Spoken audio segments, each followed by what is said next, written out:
அன்பான கர்த்தருடைய ஜனமே, நான் இப்பொழுது திருவிழிக்க பாளையத்தின் சார்பாக வாழ்த்து வரவேற்கிறேன். ஆண்டவர் இந்த நாளிலும் நம்மோடு பேசும்படியாக சொல்லப்பட்ட வார்த்தை பேசும் தெய்வம் இயேசு என்ற வார்த்தை தான். பேசும் தெய்வம் இயேசு. நம்முடைய ஆண்டவர் நம்மோடு பேசுவது இயேசு கிறிஸ்துவுடைய வார்த்தை தான். நாம் இப்பொழுது என்னோடு பேசுங்க இயேசுவே என்று சொல்லி நாம் செபிக்கணும். ஆண்டவரே, இந்த நாளிலும் இந்த மகிழ்ச்சி நாளிலே இயேசுவே நீர் என்னோடு பேசும் என்று சொல்லி நாம் செபிக்கணும்.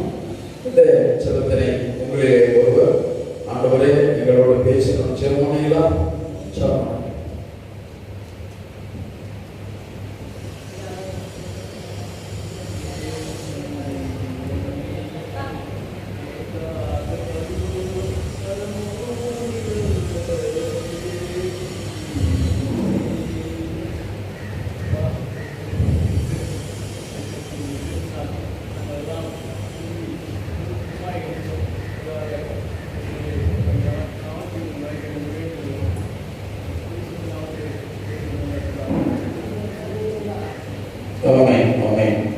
நம்முடைய ஆண்டவர் நம்மோடு பேசும்படியாக கொடுக்கப்படுகிற வார்த்தை என்ன என்றால் வாசிக்கலாம். யாத்ராகம புஸ்தகம் 20ஆம் அதிகாரம் 1ஆவது வசனத்தை, யாத்ராகம புஸ்தகம் 20ஆம் அதிகாரம் 1ஆம் வசனத்தை ஒருவர் வாசிங்கள். தேவன் நம்மோடு எதன் மூலமாய் பேசுகிறார் என்றால் அவருடைய வார்த்தை மூலமாய் பேசுகிறார். அவர்களே சொல்லுவாங்க. ஆண்டவர் இயேசு ஒரு முறை 160 அவர் போகும்பொழுது 160 அவரை பார்ப்பதற்கு வந்தார். வந்த பொழுது உங்களுக்கு என்ன செய்யணும் அப்படின்னு கேட்கிறார். அப்போ 160 சொல்றாங்க, ஆண்டவரே என் வேலைக்காரன் பாருங்க, யாருக்காக அவன் பிரதவிக்கிறான்? வேலைக்காரனுக்காக பிரதவிக்கிற ஒரு பெரிய எச்சமான். 160 சாதாரண ஆளு நினைக்காதீங்க. அவர் பெரிய பணக்காரன், பெரிய உத்தியோகத்தில் பெரிய அதிகாரி, ரத்த படித்தவன், ஒரு மெட்டாலிக்ஸிலே ஒரு கேப்டன். அதான் 160. அப்போ அந்த 160 ஆண்டவர் இயேசு நோக்கி வந்து என் வேலைக்காரன் திமிர்வாதமாய் படுத்தி கிடக்கிறான், அவனை சொன்னாக்க ஆண்டவரே சொல்லி கேட்கிறான். அப்படி சொல்றாரு, சரி சரி நான் வந்து சொல்லணுமா சொல்றான். ஆண்டவரே இதை வீட்டுக்கு வருவதற்கு நான் பார்த்திருக்கேன், ஆனால் ஒரு வார்த்தை மாத்திரம் சொல்லணும் அப்படியே சொல்லுங்க. இந்த வார்த்தை தான் நம்மோடு பேசிக்கொண்டிருக்கிறது. அவன் நேரே வருகிறேன் என்று சொல்லி கூட அவன் விசுவாசம் அவனுடைய வார்த்தையின் மேல் இருந்தது. அப்படியே சொல்லுங்க. ஏனென்றால் யாரோட இயேசு இன்றளவும் பரிசுத்த ஆவியானவர் மூலமாய் அவர் வார்த்தையின் மூலமாய் நம்மோடு பேசிக் கொண்டிருக்கிறார். சொல்லுங்க. ஆக தேவன் பேசி சொல்லிய சகல வார்த்தைகளும் ஆமென். யார் ஒருவர் வார்த்தைகளை விசுவாசித்து ஆண்டவர் என்னோடு பேசுவார், பேசிக் கொண்டிருக்கிறார், இனிமேலும் பேசுவார் என்று நம்புகிறோமோ, தேவன் அவரோடு எப்போதும் கூட இருந்து பேசிக் கொண்டிருப்பார். சொல்லுவோம். அல்லேலூயா. இரண்டாவது, வானங்களை படைத்தார். வானங்களை படைத்தார். ஆகாய விரிவுகள் அவருடைய கரத்தின் கிரியினால் உண்டானது. அதிலே பகலும் வந்தது, இரவும் வந்தது. இவை அனைத்துமே கர்த்தர் உண்டாக்கின கிரியைகள் மூலமாய் தேவன் வெளிப்படுத்தினார். அல்லேலூயா சொல்லுங்க. அல்லேலூயா சொல்லுங்க. அப்போ இந்த கிரியை ஆண்டவர் படைத்த இந்த கிரியைகளாகிய வானம், பகல், இரவு, அடுத்தது மரம், செடி, கொடிகள், பறவைகள் எல்லாம் ஆண்டவருடைய நாமத்தை மகிமைப்படுத்திக் கொண்டிருக்கிறது, பேசிக் கொண்டிருக்கிறது. அவரோடு பேசி தேவனை மகிமைப்படுத்திக் கொண்டிருக்கிறது பார்க்கிறோம். அல்லேலூயா சொல்லுங்க. அல்லேலூயா சொல்லுங்க. இதுல முதலாவது நமக்கு மரம் நமக்கு என்ன கற்றுக் கொடுக்கிறது? ஆண்டவர் படைத்த மரம், செடி, கொடிகள் எல்லாம் இருக்கிறது. அவை நமக்கு ஆண்டவரிடத்தில் நான் எப்படி இருக்கிறேன் அதன்படி நமக்கு ஆண்டவர் மரத்தின் மூலமாக கற்றுக் கொடுக்கிற பாடம் என்ன அப்படின்னா, வாசிங்கள் ஆதியாகம புஸ்தகம் 1ஆம் அதிகாரம் 11ஆம் வசனத்திலே, ஆதியாகம புஸ்தகம் 1ஆம் அதிகாரம் 11ஆம் வசனம்.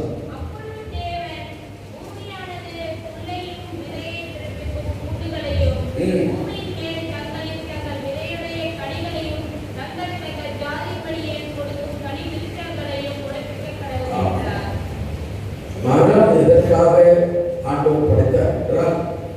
கனி கொடுப்பதற்காக மரத்தை படைத்தார். கரங்களை தட்டுங்க. அந்த மரம் கனி கொடுத்ததா இல்லையா? சொல்லுங்க. அந்த மரம் கர்த்தருக்கு கனி கொடுத்தது. ஆமென். நம்மை மரத்தை படைச்சிட்டாரு, அது கனி கொடுக்கிற மரமாய் கர்த்தர் படைச்சாரு. அப்ப அந்த கனி மரம் கொடுத்து கொண்டிருக்கு.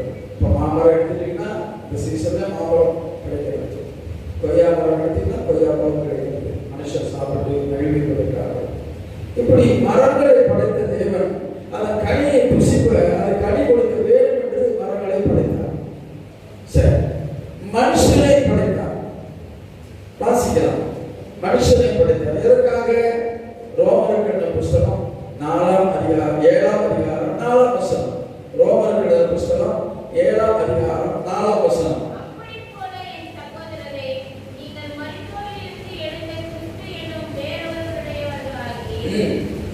தேவனுக்கென்று கனி கொடுக்கும்படி, பாருங்க, தேவனுக்கென்று கனி கொடுக்கும்படி கிறிஸ்துவின் சரீரத்தினாலே, அல்லேலூயா சொல்லுங்க.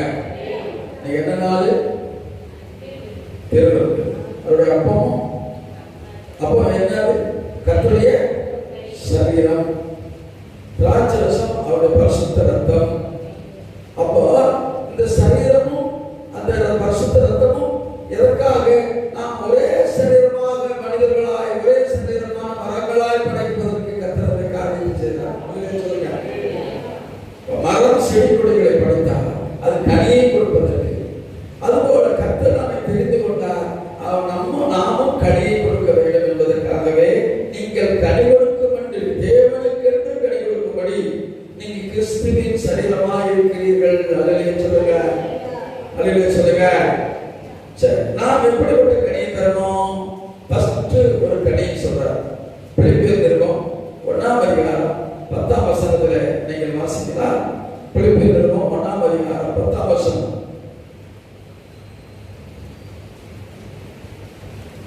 தேவனுக்கு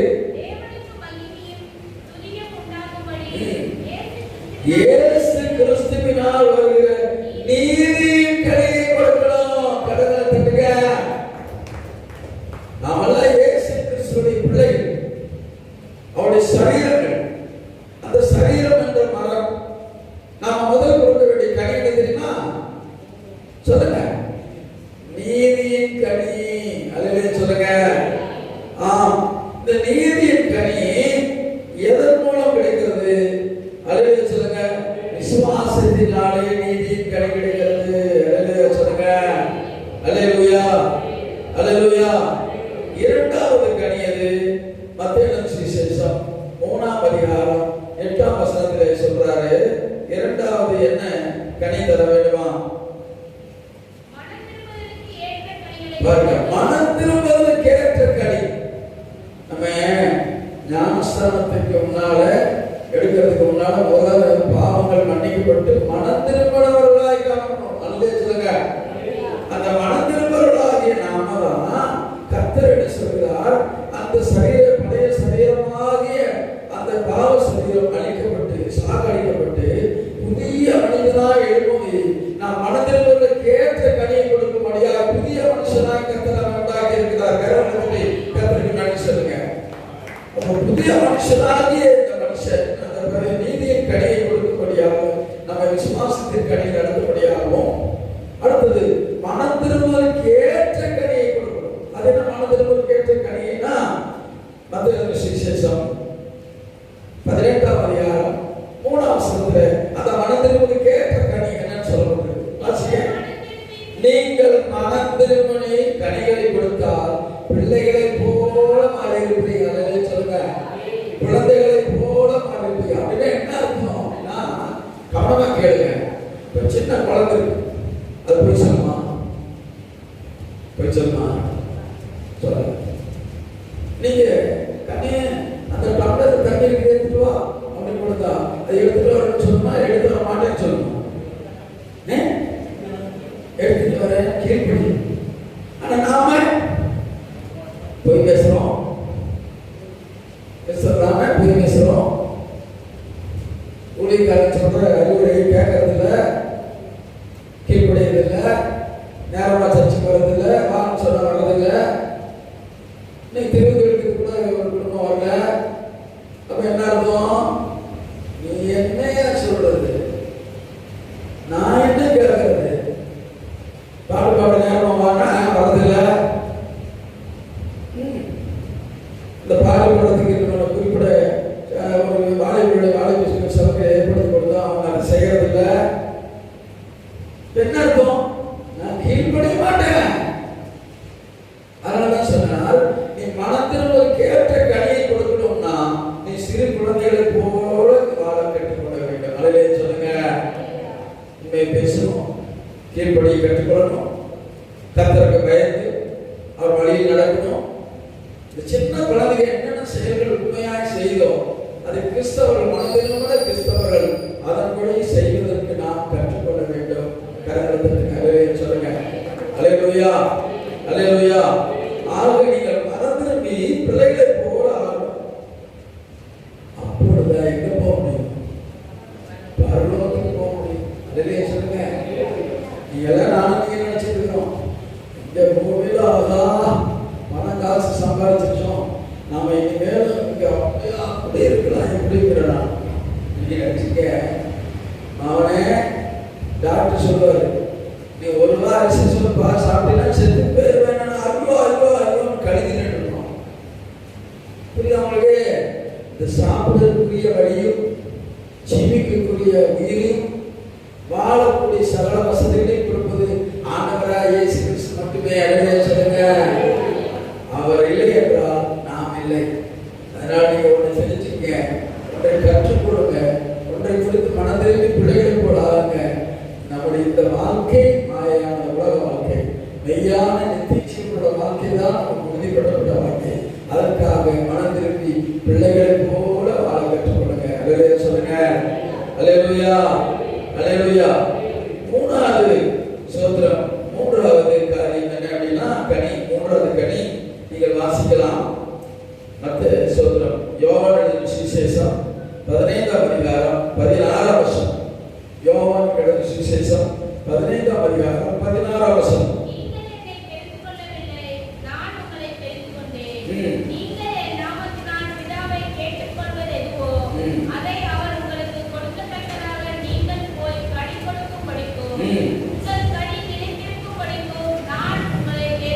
ஏற்படுத்தினேன். அடுத்த வசனம்.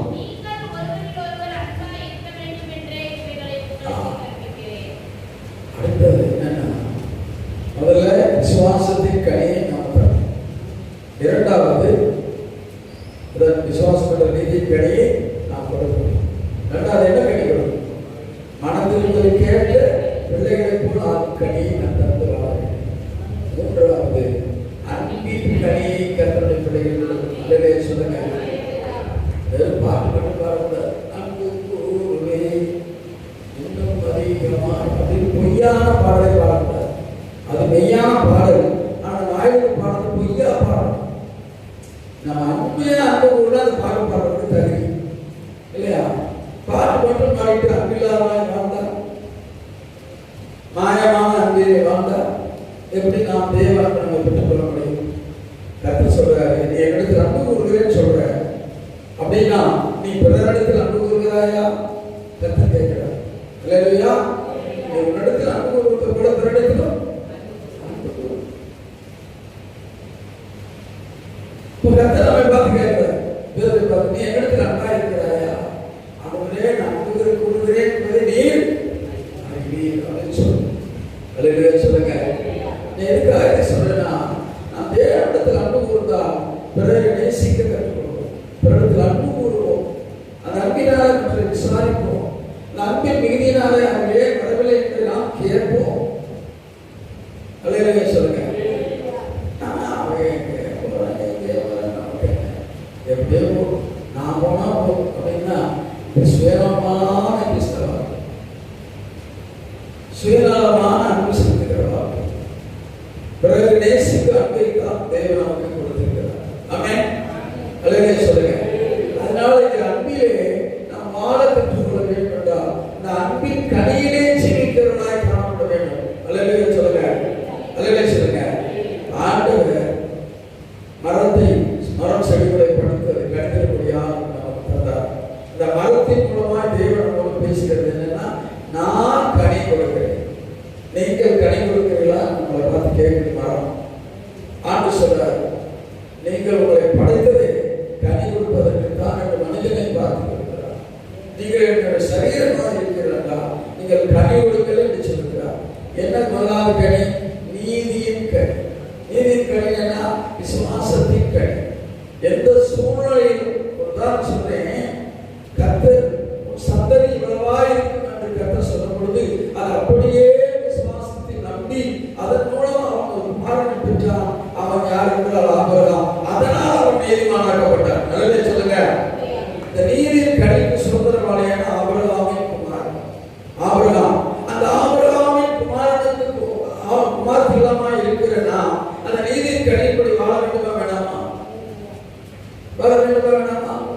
வாழ வேண்டும். அப்படியானால் அதை சுவாசத்தை நம்ம பாடுறோம். என்ன பாடுறோம்? என்ன வந்தாலும் நம்புவே என்ன சரேசுவை அப்படி பாடணும். நம்முடைய விசுவாசம் எந்த சூழ்நிலையும் வளர்ந்து ஓங்க வேண்டும். அல்லேலூயா சொல்லுங்க. அல்லேலூயா சொல்லுங்க. அல்லேலூயா சொல்லுங்க. அதனால கர்த்தர் சொல்கிறார், என்னை நீங்கள் தெரிந்து கொள்ளவில்லை, நான் உங்களை தெரிந்து கொண்டேன். நாங்கள் என்னை பிதாவினால் நாமத்தில் ஆண்டவரே நான் என்ன செய்வேன், நீங்கள் கேட்டுக்கொள்ளுகிறதோ அது உங்களுக்கு கொடுக்கத்தக்கதாக நீங்கள் போய் கனி கொடுக்கும்படி உங்களை ஏற்படுத்தினேன் என்று சொல்கிறார். அல்லேலூயா சொல்லுங்க. கனி கொடுக்கும்படிதான் நம்மளை தெரிந்து கொண்டார். அதுல என்னென்ன கனி நாம் தர வேண்டும்? நீதியின் கனி, மனதில் கேட்ட கனி, அன்பின் கனி.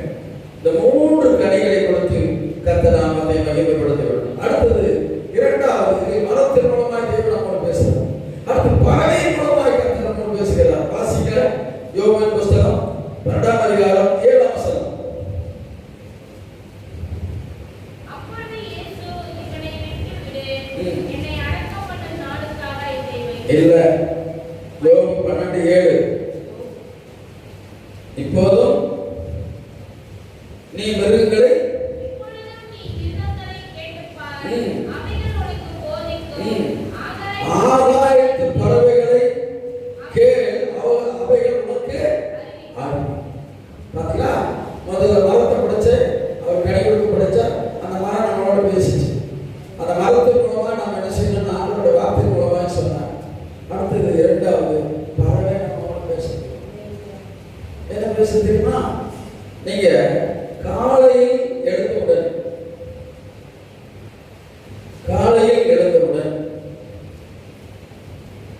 பறவைகள்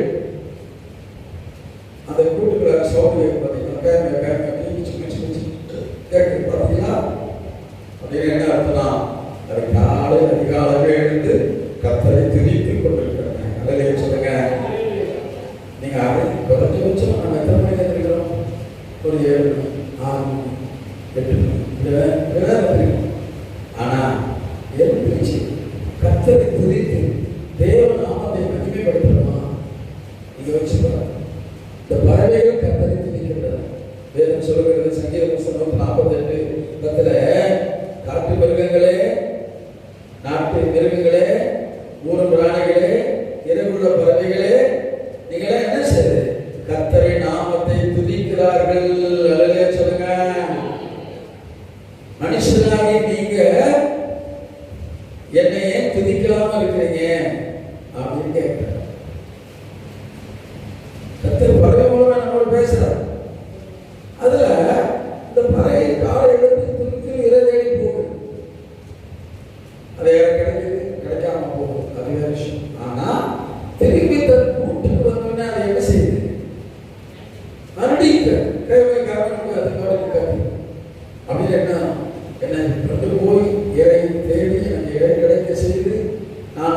குஞ்சுகளுக்கும் கொண்டு வந்து கொடுத்தேன். நீ செய்த பெரிய கிருபைக்காய் ஆண்டவரே நன்றின்னு சொல்லி திணிக்கிறாரே சொல்லுங்க. இந்த நன்றி சொல்லி திணிப்பதுதான் ஆராதனை. எத்தனை பேர் நீங்க ஆராதனைக்கு வந்தீங்க? இந்த ஆராதனை என்பது கர்த்தரை நாமத்தை மகிமைப்படுத்தும் பேரு. ஆராதனை துதி ஸ்தோத்திரம் சொல்வது கர்த்தர் நாமத்தை மகிமைப்படுத்தும் பேரு. அப்போ மகிமைப்படுத்தலாமா? கர்த்தர் சொல்றாரு, என் நாமத்தை மகிமைப்படுத்தும் எந்த ஸ்தானத்திலும் நான் உம்மை ஆசீர்வதிப்பேன். அவர் நாமத்தை பிரஸ்தாபப்படுத்துகிறார். மகிமைப்படுத்தும். பிரஸ்தாபம்னா மகிமைப்படுத்தும். அப்ப ஆண்டவர் நம்மை ஆசீர்வதிக்கிறேன்னு சொல்றார்.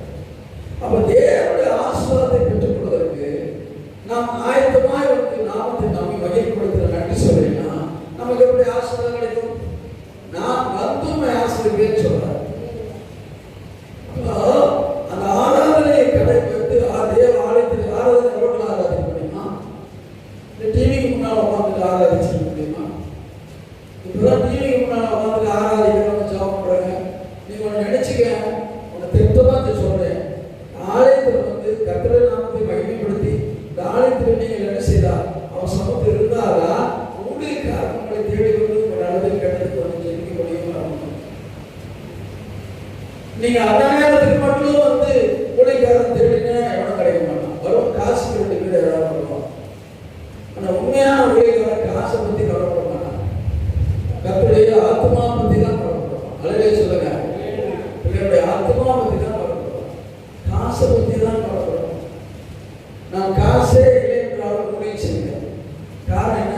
எனக்கு காசு பிரதானமானதல்ல, என் நேசுதான் பிரதானமானவர். அவர் படைத்த அவர் தெரிந்துபட்ட ஜனங்களாக ஆத்துமாக்கள் தான் பிரதானமானவர். அப்போ கர்த்தருடைய பிள்ளைகளே, காசை நம்பி ஏமாந்து போற இந்த கூட்டம் இந்த உலகத்தில் இருக்கு. அதைத்தான் ஆளை கண்டு ஏமாறுவதா ஊதுகாம அடையாச்சு. காமலை பிடிச்சவனே அவன் காமலை பிடிச்ச கண்ணுக்கு பார்க்கறதுல என்னவா தெரியும்? மஞ்சளா தெரியும். அது போல காசு திக்கி பிடிக்கி திக்கிறவனெல்லாம் பார்க்கறதுக்கு பரிசுத்தமானா தெரியுமா? நீ உலகம் அப்படிதான் போயிட்டு. ஆனா உண்மையான இயேசு அவருடைய சமூகத்தில் வந்து அவர் சொல்லுகிற வார்த்தை கேட்கிற மனிதர்கள் யார் இருக்கிறாரோ அவர்கள்தான் கடைபிடிப்பார்கள். அவர்கள்தான் அவருடைய பிள்ளைகளாக இருக்க முடியும். அவர்கள்தான் என்ன செய்வார்கள்? பறவைகளை போல காலை எழுந்து துதிப்பார்கள், மாலை வந்து நன்றி சொல்வார்கள். தேவாலயத்திலே ஆராதனைக்கு வந்து நன்றி சொல்லி துதித்து ஸ்தோத்திரம் பண்ணுவார்கள். கரங்களை கர்த்தருக்கு நன்றி சொல்லுவார்கள். அல்லேலூயா, அல்லேலூயா சொல்லுங்க. அதனால கர்த்தருடைய பிள்ளைகளே, நீங்கள் கர்த்தர் நாமத்தை நாம் மகிமைப்படுத்துகிறோம். ஆனா இன்னைக்கு யாரெல்லாம் அந்த கர்த்தருடைய சமூகத்தில் வந்து ஆராதிக்கிறது இல்லை, கர்த்தருடைய ஊழியக்காரர் சத்தியத்தை பற்றி வந்து கேட்கறது இல்லைன்னா, தீபத்து 2 புஸ்தகம் 3ஆம் அதிகாரம் 2ஆம் வசனம் வாசிமா. மனுஷன் உலகத்தில் இருக்கிற மனுஷன் சொல்ல, கிறிஸ்தவ மனுஷன் சொல்ற. உலகத்தில் இருக்கிற மனுஷன் வாழ்கிறான், போறான், செய்யறான், சாப்பிடுறான், செத்து போறான். அவனுக்கு பணம் இல்லாம அனாதை விடுதிக்கு போறான். ஆனா கிறிஸ்தவர்களுக்கு சொல்ற இந்த புத்திமதி என்னன்னு பாருங்க. மனுஷர்கள், கிறிஸ்தவ மனுஷர்கள் தற்பிரியராய், தற்பிரிய என்ன? சுயநலக்காரன். தற்பிரியர்னா சுயநலம். நான் நல்லா இருக்கணும், நான் சம்பாதிக்கணும், நான் நல்லா வீடு கட்டணும், நான் இடம் வாங்கி கொடுக்கணும், அப்படி இருக்கணும், இப்படி இருக்கணும்னு நினைக்கிறீங்க. ஆனா எல்லாத்தையும் இது மட்டும் தான் போகும். ஆமென், அல்லேலூயா சொல்லுங்க. எதை சம்பாதித்தாலும் ஒன்று கொண்டு வருவதுங்களை கொண்டு போவதும் இல்லை. ஆமென், அல்லேலூயா சொல்லுங்க. இந்த சிந்தனை இருந்தா நீங்க ஐயோ நான் சம்பாதிக்க வேணாமா, பணக்காரன் ஆக வேணாமா, கர்த்தருடைய ஆசீர்வாதமே ஐஸ்வர்யத்திற்கார். ஆமென், தேவ ஆசீர்வாதம் இருந்தால்தான் நீங்க சமாதானமா அந்த சம்பாதிச்ச பொருளோடு நீ சமாதானமா இருக்க முடியும். ஆமென், நோய் வரும், துக்கம் வரும், வேற வரும், சமாதானம் இருக்காது, சண்டை சச்சரவு பிரிவினை எல்லாம் வரும். இதெல்லாம் நிறைய பேர் ஆய் பிரிகிறாங்க, கடைசியில் ஒண்ணுமில்லாம போவோம். காரணம் என்ன? தற்பிரியதாய், அடுத்து பணப்பிரியதாய். சொல்லவே வேண்டாம். பணம் பணம் பணம் எங்க கொண்டு போய் எப்படி சேர்க்கலாம், எப்படி வச்சு சம்பாதிக்கலாம், இந்த நகையை இடமான வச்சு அந்த நகையை வாங்கலாம், அந்த நகையை இடமான வச்சு ஒரு இடம் வாங்கலாம், இப்படியே தெரியும்.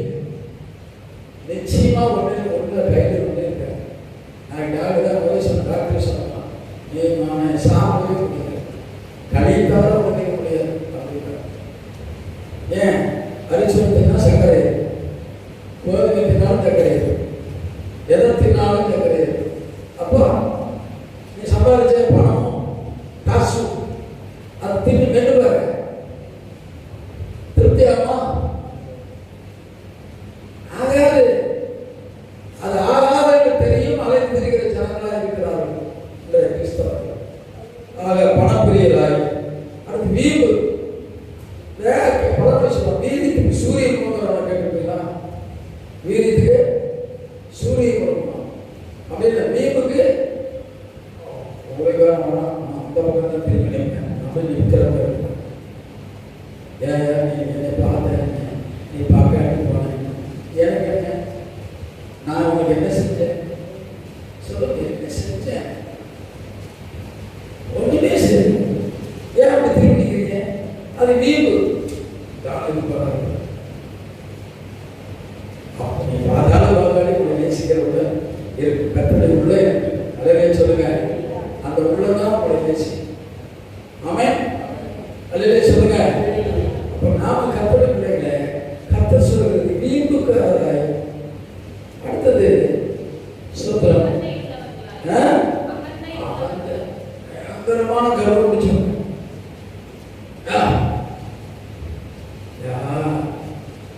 நான் யாரையும் குறிப்பிட்டு சொல்ல ஆளுநர் சொல்றது ஏழ்மை நிலையில 2 தட்டு ஒரு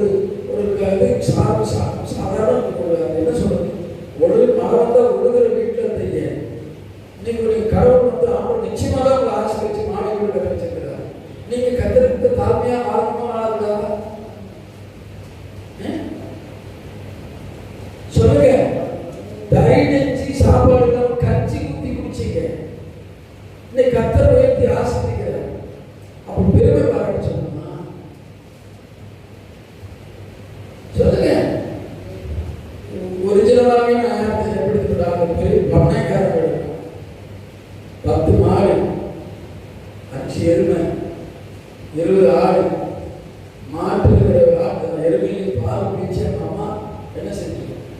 தயிர்ல வெண்ணெய் அடைச்சி நெய் எடுத்து நெய்யை கொண்டு போய் விற்கும். அடியா என் ஊர்ல பெரிய ஈபிங்கெல்லாம் என் அம்மாவோட வந்து நாங்கள் பண்டிகைக்கு கல்யாணத்துக்கு போகிறதுக்கு அந்த நிகழ்ச்சிக்கு போகிறதுக்கு நாங்கள் கடன் வாங்கிப்போம். போட்டுக்கு போய் பணம் கொடுப்போம். இந்த காலம் திருட எண்ணங்கள் இல்லாத காலம். ஆனால் எங்கள் அம்மா இருந்தாங்க, நாங்கள் எல்லாமே விற்றுட்டோம். காலத்தை அப்போ வராங்க அண்ணன் விற்றுட்டார், எங்கள் அப்பா விற்றுட்டார், அண்ணனுக்கு. இது எதுக்காக சொல்றேன்னா, இப்படி வசதியாய் வாழ்ந்தனா ஒரு சூழ்நிலை ஒன்றுமே இல்லாம போன காலம். ஒன்றுமில்லாத வாழ்ந்த எங்களை தேவனை கர்த்தரை ஏற்றுக்கொள்ள முன்பு என்னை உயர்த்தி ஆசீர்வதித்து பெரிய ஒரு காரியமா என்னை உயர்த்தி எதிர்கொள்ள சொல்லுங்க. இப்ப எதுக்காக சொல்றேன்னா, உலக மனுஷன் சம்பாதித்தது ஒரு நாள் ஒன்றுமில்லாம போனது. ஆண்டவரே சிறுசு ஏற்றுக்கொண்டதுனால இல்லாத இளைஞர்கள் இருந்த எங்களை தேவன் உயர்த்தி வைத்திருக்கிறார் என்பதை நான் சாட்சியாக இருக்கிறேன். அல்லவே சொல்லுங்க. எதுக்காக சொல்றேன்னா, கர்த்தரை நம்புகிறவனோ செழிப்பான். ஆமென். அல்லவே சொல்லுங்க. அங்க ஒரு நாள் வேதனையை கொட்ட மாட்டார். ஆமென். ஆமென். அதனால நீங்கள் என்ன செய்ய அகந்தியவர்களாக இருக்கக்கூடாது. தூசிக்கிறவர்களாக. தூசிக்கிறேன்னா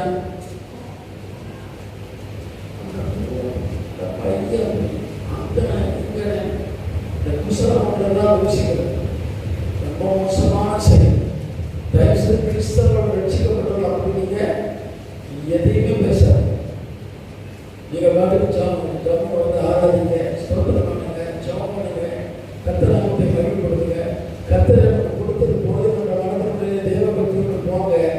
கர்த்தர் உங்களை மேன்மேலும் ஆசீர்வதித்து உங்களை பலப்படுத்துவார். நிறைய சொல்லுங்க.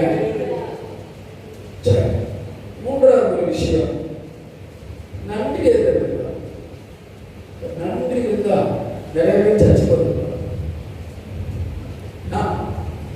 நான் எவ்வளவோ நான் அரசாங்க பதவியில ஒரு மாவட்ட அதிகாரி இருந்தாங்க. என்னுடைய சிபாரிசுக்காக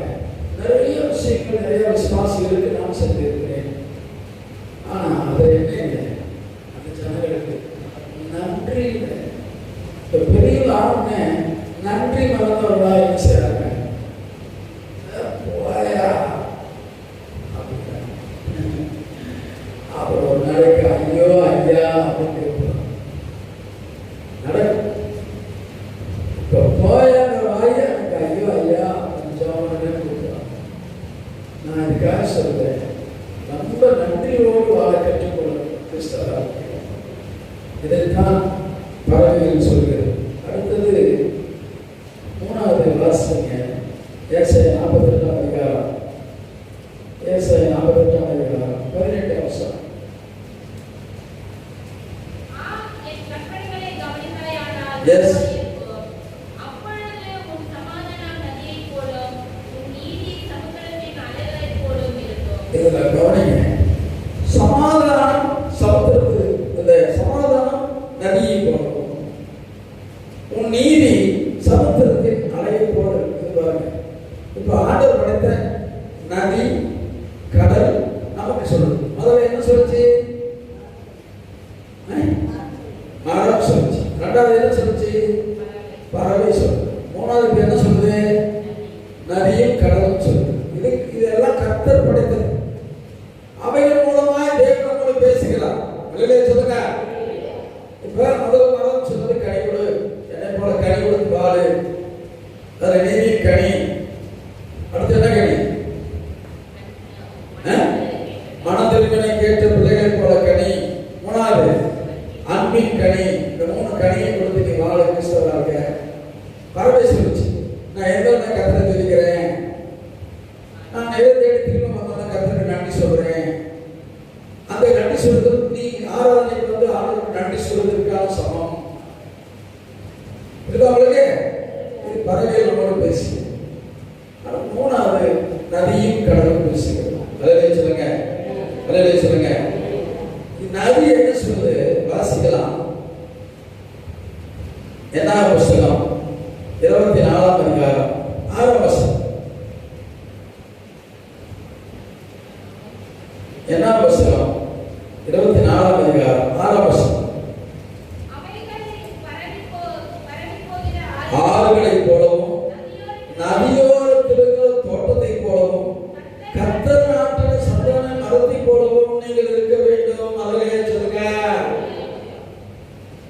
நதி சொல்லுது, என் ஓரத்தில் நடப்பட்ட மரங்கள் என்ன செய்கிற அருமையான செழிப்புள்ள தோட்டமாக இருக்கிறது. அதிலே சொல்லுங்க. நீங்கள் நானும் நதி, நம்ம குடும்பம் நதியோரத்தில் நடப்பட்ட தோட்டம், செடி, மரம், நம்முடைய சுற்றம் அப்படிதான்.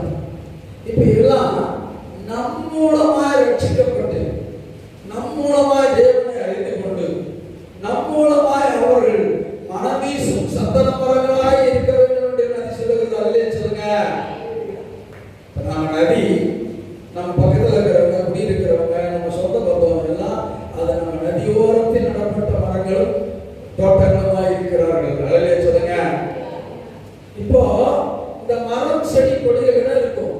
நல்ல பலனை கொடுக்கும், நல்ல வாசலை வீசும். அதன்படி அப்படி இருக்கிற நதியோரத்தில் இடப்பட்ட குடும்பங்களாய் நாம் காணப்பட வேண்டும் என்று அந்த நதி சொல்லுகிறது. அதிலே சொல்லுங்க, அதிலே சொல்லுங்க. அடுத்து சமுத்திரம் என்ன சொல்லுது? சமுத்திரம் என்ன சொல்லுது? அலைகளை போல விசுவாசம் இருக்க வேண்டும் என்று சொல்லுது. கடல் அலையை போல. அலையிலே சொல்லுங்க, அலையிலே சொல்லுங்க. ஆமா பிள்ளைகளே, கடலில் இருக்கிற அலை எப்படி இருக்குன்னா, அது எங்கேயாவது அந்த அலை வந்து அப்படி நின்றுச்சா? அப்படி அலையை பார்க்கறீங்க, அது வந்துட்டு இருக்குதா இல்லை போய் வந்து நின்றுச்சா? தொடர்ச்சியாக அந்த அலை கடல் அலை வருகிறது. அதை போல நம்முடைய விசுவாசம், அதாவது நீதியும் நீதி அலைகளை போல கடல் அலை போல தான் சொல்லப்படுகிறது. அப்படிதான் சொல்லுகிறது. உன் நீதி சமுத்திரத்தின் அலையை போல இருக்கும். என்ன ஏசாயா 48:18 வாசுங்க. ஆச்சுமா? என் கற்பனை கவனத்தை நலமா இருக்கும். அப்படி ஒரு சமாதானம் நதியை போலவும் உன் நீதி சமுத்திர சமுத்திரத்தின் அலையை போல இருக்கு என்று சொன்னார். இப்ப சமுத்திரம் கடல். இப்ப கடல் அலையை போல நம்முடைய நீதினா நம்முடைய விசுவாசம் இருக்கு. அப்படின்னா என்ன அர்த்தம்னா, விசுவாசம் ஒரு தடவை ஆண்டவர் மேல் வைத்திருக்கிறது போல இல்லாம எப்போதும் கடல் அலையை போல நம்ம ஆண்டவரிடத்தில் விசுவாசம் வைத்துக் கொண்டிருக்கிறதா அந்த நீதியின் சமுத்திரம் என்று சொல்லணும். அழகே சொல்லுங்க. கர்த்தருடைய பிள்ளை அந்த அலை சொல்லுது, அந்த கடல் சொல்லுது, நான் எப்போதும் ஆண்டவரை நம்பி நம்ம என்ன செய்யறேன், அலையை வெளியே போல போல நான் கர்த்தருடைய பிள்ளைங்க, நீ கடலை போல நீங்க என்ன செய்யணும், நம்முடைய விசுவாசம் வளர்ந்து கொண்டு இருக்க வேண்டும், தவிர தேய்ந்து கொண்டு இருக்க கூடாது. அலையிலே சொல்லுங்க, வளர்ந்து கொண்டு இருக்க தவிர தேய்ந்து கொண்டு இருக்க கூடாது. கடல் அலையை நோக்கி சொல்லுது. அதுபோல நதி சொல்லுகிறது, என் நதி என் ஓரத்தில் நடப்பட்ட மரங்கள் எல்லாம் செழிப்புள்ளதாகவும் படர்ந்து விரிந்தும் அது மனம் வீசுகிற மரங்களும் கனிதரும் மரங்களும் ஏன் அழகிய தோட்டமும் இருக்கிறது. அதை போல நீங்கள் நதிகளாகிய கிறிஸ்தவர்களாகிய நீங்கள் அதை போல சுற்றமும் உங்கள் பிள்ளைகளும் உங்கள் குடும்பமும் சந்ததியும் இருக்க வேண்டும் என்று கர்த்தர் விரும்புகிறார். அல்லேலூயா. இப்படிப்பட்ட வாழ்க்கை வாழத்தான் தேவன் அவருடைய வார்த்தை மூலமாய் நம்மோடு பேசுகிறார். கரங்களை தட்டி கர்த்தருக்கு நன்றி சொல்லுங்க. ஆமென். இந்த கடைசியாக நான் சொல்றது தெரியுமா? உபாகமம் 14ஆம் அதிகாரம் 20ஆம் வசனத்திலே, நீ பிழைத்து உன் தேவனாகிய கர்த்தர் உனக்கு கொடுக்கும் தேசத்திலே பரலோக தேசத்திலே நீ போய் அங்கே நித்திய ராஜ்யத்திற்குள் பிரவேசிக்க வேண்டும் என்றால் இந்த நீதியை பின்பற்றி நடப்பாயாக. இந்த விசுவாசத்தை, கடல் அலை போன்ற விசுவாசத்தை, நதியை போன்ற செழிப்பை அநேகருக்கு தந்து, பறவைகளை போல நன்றி சொல்லி துதித்து, மரங்களை போல கணிதத்து ஜீவித்து கிறிஸ்தவ வாழ்க்கை வாழ்ந்தால் ஒரு நாள் ஆண்டவர் வருவார். என் சகோதரனே சகோதரி, இந்த திருத்தேவ ஜமாலயத்தில் நான் மனமாட்டின் சபையில் நீ ஒரு நபராக இருக்கிற, நீ உன்னை நட்டு வைத்த, நீ கனி எங்கே கேட்கும் பொழுது கனிகளே ஆண்டவரே அப்படின்னு சொல்லாம நீதியின் கனியும் மனதிற்குள்ள கனியும் அன்பின் கனியும் பறவைகளை போல ஸ்தோத்திரம் சொல்லி நன்றி சொல்லியும் அலைகளை போல விசுவாசத்தில் வளர்ச்சி அடைந்தும் நதியை போல செழித்து வாழ்வதற்குரிய கிறிஸ்தவ வாழ்க்கை வாழ்வோமானால் கர்த்தர் வரும் பொழுது வாருங்கள் பிதாவினால் ஆசீர்வதிக்கப்பட்டவர்கள் அப்பாவின்